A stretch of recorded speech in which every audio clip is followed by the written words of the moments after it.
Selamat pagi, Assalamualaikum warahmatullahi wabarakatuh.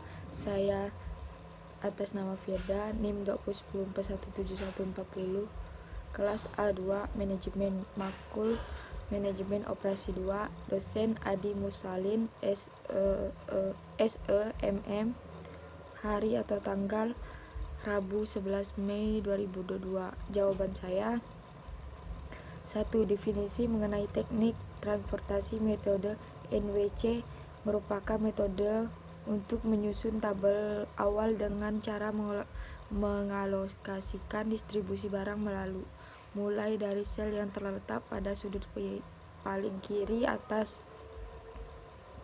Aturannya: 1. Pengisian sel kotak dimulai dari ujung kiri atas. 2. Alokasi jumlah maksimum terbesar sesuai syarat sehingga layak untuk memenuhi permintaan. 3. Bergerak ke kotak sebelah kanan bila masih terdapat suplai yang cukup. Kalau tidak, bergerak ke kotak di bawahnya sesuai demand, bergerak terus hingga suplai habis dan demand terpenuhi.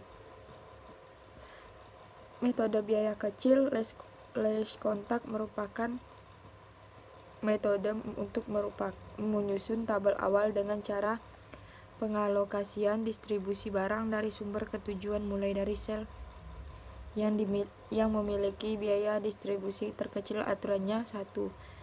Pilih satu sel yang biayanya terkecil. 2. Sesuaikan dengan permintaan dan kapasitas. 3. Pilih sel yang biayanya satu tingkat lebih besar dari sel pertama yang dipilih. 4. Sesuaikan kembali cari total biaya. Vogel Approximation Method.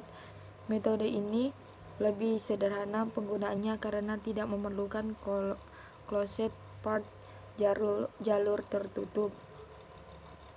VAM dilakukan dengan cara mencari selisih biaya terkecil dengan biaya terkecil berikutnya untuk setiap kolom maupun baris. Kemudian pilih selisih biaya terbesar dan alokasikan produk sebesar mungkin ke sel yang memiliki biaya terkecil. Cara ini dilakukan sederhana berulang hingga semua produk sudah dialokasikan. Modi merupakan perkembangan dari metode stepping stone karena penentuan segi 4 kosong yang bisa menghemat biaya dilakukan dengan prosedur yang lebih pasti dan tepat, serta metode ini dapat mencapai hasil optimal lebih cepat. 2. Prosedur menggunakan teknik transportasi. Prosedur pemecahan dengan NWC. Cara penghitungannya: biaya transportasi dengan menggunakan metode NWC sesuai dengan namanya dimulai dari sisi kiri atas, kemudian bergerak ke kiri atau ke bawah sesuai dengan kapasitas produksi sumber dan atau permintaan tujuan demand. Aturan berlaku pada metode NWC ini adalah sebagai berikut. 1. Mengalokasikan awal nilai sel ditetapkan pada sel yang berada di ujung kiri atas tabel.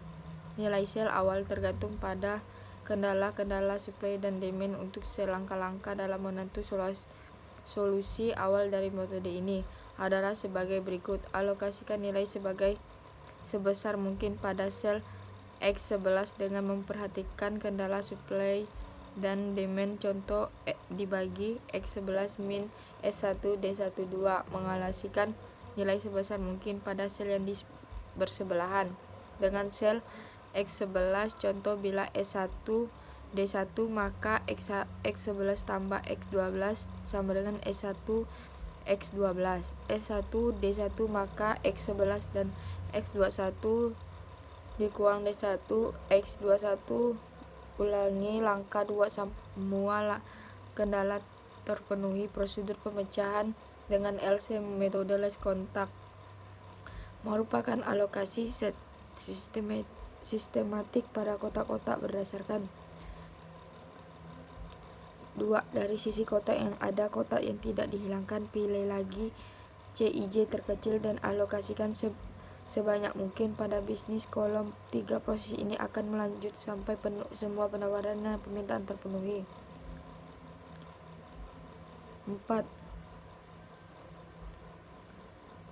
Nama pembicara dalam video tersebut adalah Dia Ameliza. Judul materi dari video tersebut adalah Manajemen operasi bab 4 peramalan. Penjelasan tentang video tersebut adalah apa yang dimaksud dengan peramalan, pentingnya strategi terhadap peramalan, tujuan langkah dalam sistem peramalan, pendekatan peramalan, peramalan berdasarkan pada runtuh waktu, metode peramalan asosiatif, analisis regresif dan korelasi, memonitor dan mengembalikan peramalan dan peramalan dalam sektor jasa.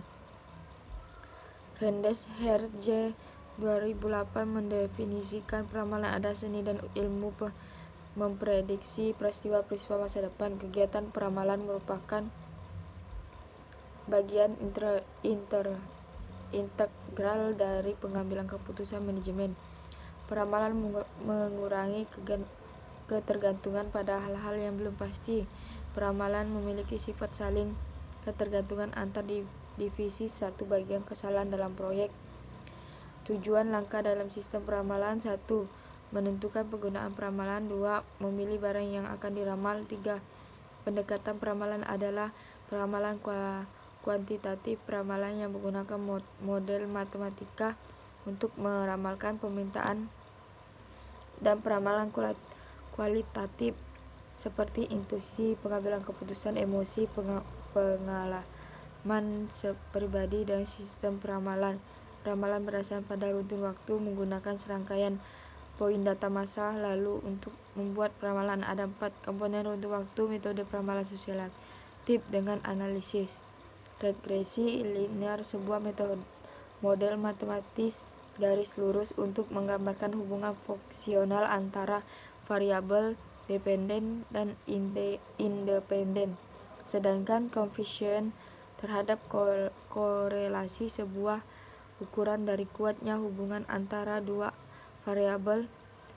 Peramalan dalam sektor jasa memerlukan laporan permintaan dalam jangka pendek yang baik, bahkan interval per 15 menit permintaan selama hari libur atau malam. Peristiwa cuaca tentu juga harus ditelusuri. Sekian dari saya. Assalamualaikum warahmatullahi wabarakatuh.